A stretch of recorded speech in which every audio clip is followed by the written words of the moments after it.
Kan faktanya ternyata banyak persoalan pada satu titik. Tapi yang menarik, itu dibilang bahwa ada kaitan dengan BLBI. Saya berpikir keras.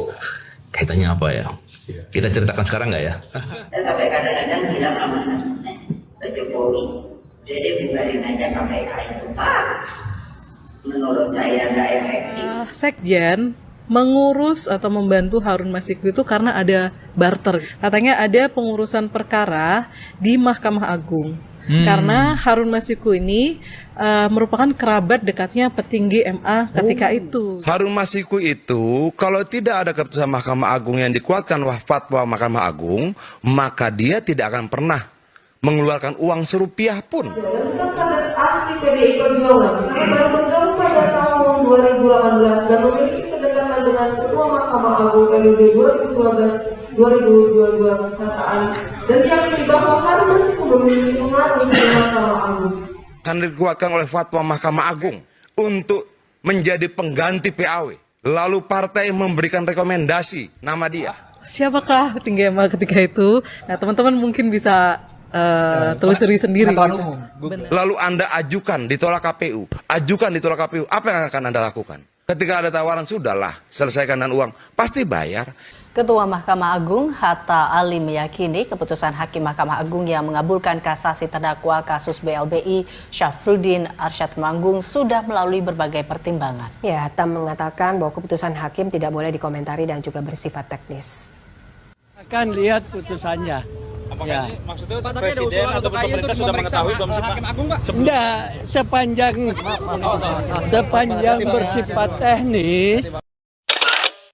Meng-SP2 menghentikan penyidikan perkara 2 kasus terkait yang sudah onslah pada saat itu. Ini maksud lu kasus BLBI itu? Benar sekali. Karena itu kan nyerempet-nyerempet ke Ibu Ketua Umum kan. Karena BLBI itu kan dapat bantuannya di eranya Megawati Soekarno Putri kan. Kemudian tiba-tiba Taufik Kemas muncul di Melbourne, katanya mau berobat ke Perth, Australia Barat, atau muncul di Melbourne dengan Puan Maharani. Dan di sini jumpa dengan Samsul Nur Salim. Dan setelah Taufik Kemas pulang, maka Megawati mengeluarkan SKL, surat keterangan lunas. Satu itu yang harus diperiksa. Tapi bonggolnya itu siapa yang memberikan kebijakan Impres nomor 18 pada tahun 2002 pada waktu Presiden Megawati. Kalau tembak kita Harun Masiku, menurut saya Harun Masiku itu jumlahnya banyak. Harun Masiku itu ada di banyak tempat. Dan ketika itu Kwi Kian Kim katakan PDIP adalah partai yang paling korup di Indonesia. Lihat majalah Tempo yang masih sekarang ini dokumentasinya ada pada saya.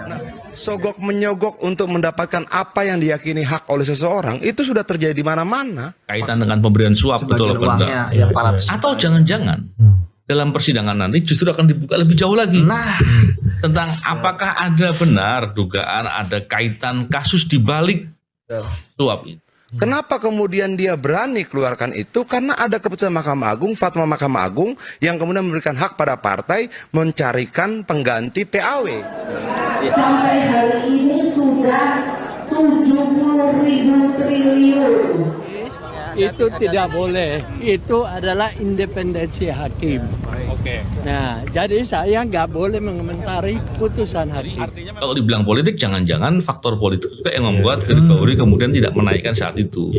Tapi ketika faktanya jelas, faktanya ada, buktinya ada, sekarang naik, itu bilang itu politik. Lah sekarang yang politik yang mana nih? Yang 2020 apa yang 2025 nih? Ketua Umum PDIP Megawati Soekarno Putri bisa terseret kasus Harun Masiku. Wow, benarkah? Kader Banteng pasti kelojotan dan mencak-mencak dengan kalimat ini. Benarkah Megawati bisa terseret kasus Harun Masiku? Usai sang sekjennya, Hasto Kristianto, terseret kasus yang sama dan kini sudah menjadi tahanan KPK. Diketahui PDIP memiliki struktur partai yang sangat hierarkis, di mana keputusan strategis partai umumnya berada di bawah kendali Megawati atau lingkaran terdekatnya. Sebagai ketua umum, Megawati dianggap mengetahui atau bahkan menyetujui langkah-langkah politis partai, termasuk soal PAW Harun Masiku ini. Proses PAW tidak hanya melibatkan individu, tetapi juga partai. Jika terbukti ada indikasi bahwa upaya Harun Masiku mendapat dukungan struktural dari PDIP, hal ini bisa menyeret nama Megawati. Ada dugaan Megawati mengetahui adanya upaya suap, tetapi tidak mengambil tindakan untuk mencegahnya. Hal ini dapat dianggap sebagai bentuk pembiaran atau kelalaian. Fakta lainnya, Megawati dalam beberapa kesempatan sebelumnya membela mati-matian Hasto dalam kasus Harun Masiku ini. Nah, soal Megawati yang diduga kuat terlibat dalam kasus mega korupsi BLBI, mantan penyidik KPK Novel Baswedan mencurigai ada skandal besar yang diduga berkaitan dengan kasus penahanan Sekjen PDIP Hasto Kristianto oleh KPK, yakni kasus BLBI. Menurutnya, apabila skandal besar itu terungkap, maka dampaknya akan sangat luar biasa. Kader militan PDIP, Adian Napitupulu, tentu saja membela mati-matian soal kasus koleganya Harun Masiku ini. Apalagi kasus ini makin liar, melebar kemana-mana. Jika tidak pintar-pintar berdiplomasi dan bikin framing sana-sini, salah-salah Bu Ketum mereka bisa ikut terseret juga di saat cilaka. Seperti diketahui, 5 tahun sudah berlalu, tetapi Harun Masiku masih menjadi buron hingga hari ini. 2 ex penyidik KPK yang menangani kasus Harun Masiku mengatakan, sukarnya peringkusan mantan politikus PDIP itu disinyalir karena perannya membereskan kasus korupsi BLBI yang diduga melibatkan Megawati Soekarno Putri. Menurut sumber ini, ada dugaan ditariknya Harun Masiku ke partai berlabang banteng itu untuk memanfaatkan koneksi keluarganya yang merupakan seorang petinggi Mahkamah Agung agar bisa membereskan perkara BLBI, perkara korupsi dan penyalahgunaan dana BLBI untuk mengatasi krisis moneter pada 1998. Disebut merugikan negara hingga lebih dari 110 triliun rupiah. Kasus tersebut tak menemui titik terang hingga 2 dekade lamanya. Beberapa nama pelaku terkait seperti Syafruddin Arsyad Temenggung yang kala itu menjabat sebagai Ketua Badan Penyihatan Perbankan Nasional atau BBPN divonis 15 tahun penjara dalam putusan tingkat pertama.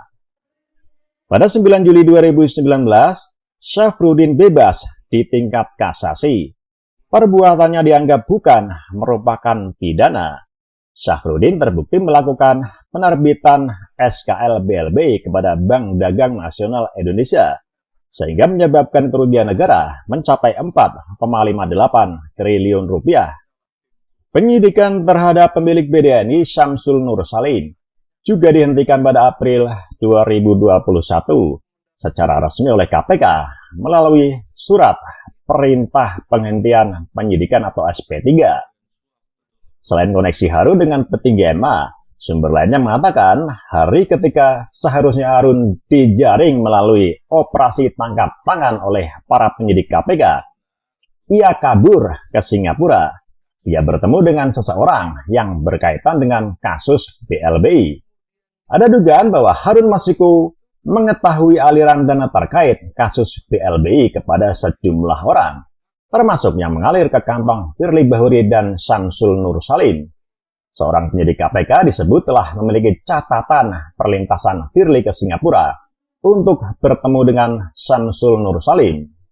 Nah, benarkah Megawati bisa terseret kasus Harun Masiku dalam kaitannya dengan suap dan mega korupsi BLBI? Kita simak rangkuman videonya berikut ini. Orang sering menyebut Harun Masiku ini kasus biasa gitu. Tapi kan faktanya ternyata banyak persoalan pada satu titik. Tapi yang menarik, saya beberapa waktu lalu ya lihat di podcast juga di bocor halusnya Tempo lah gitu. Oh ya. Itu dibilang bahwa ada kaitan dengan BLBI. Saya berpikir keras. Kaitannya apa ya?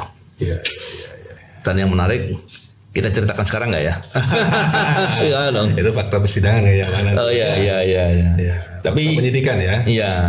Dan saya pikir kalaupun ada kaitan dengan kasus apapun, ini mesti harus diungkap.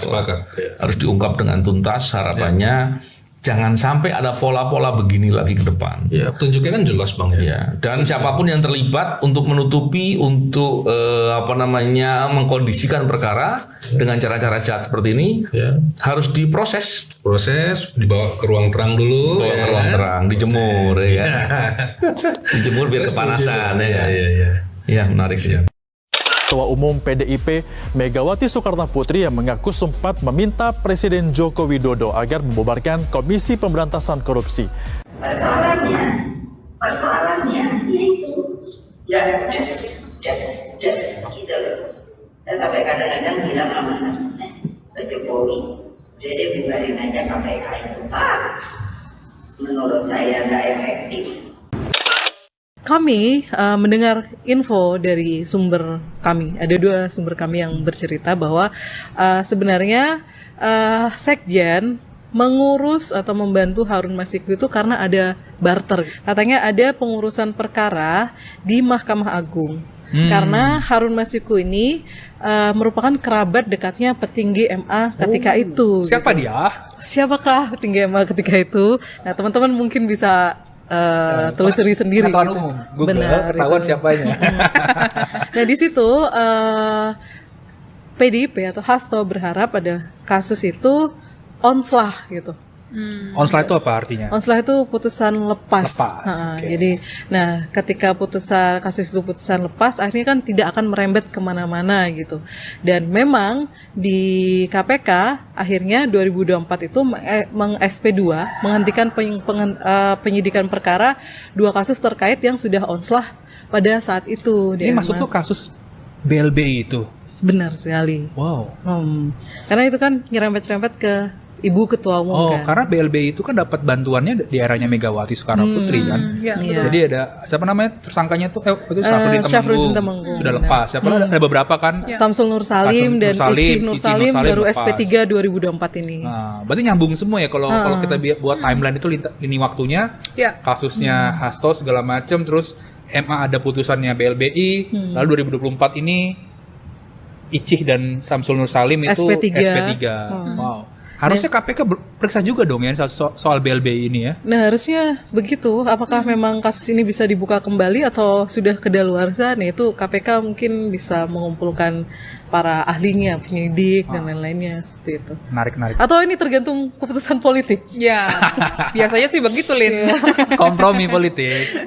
Jadi memang bagusnya adalah ketika mereka ini berseberangan, kasus-kasus yang memang ada itu diusut gitu.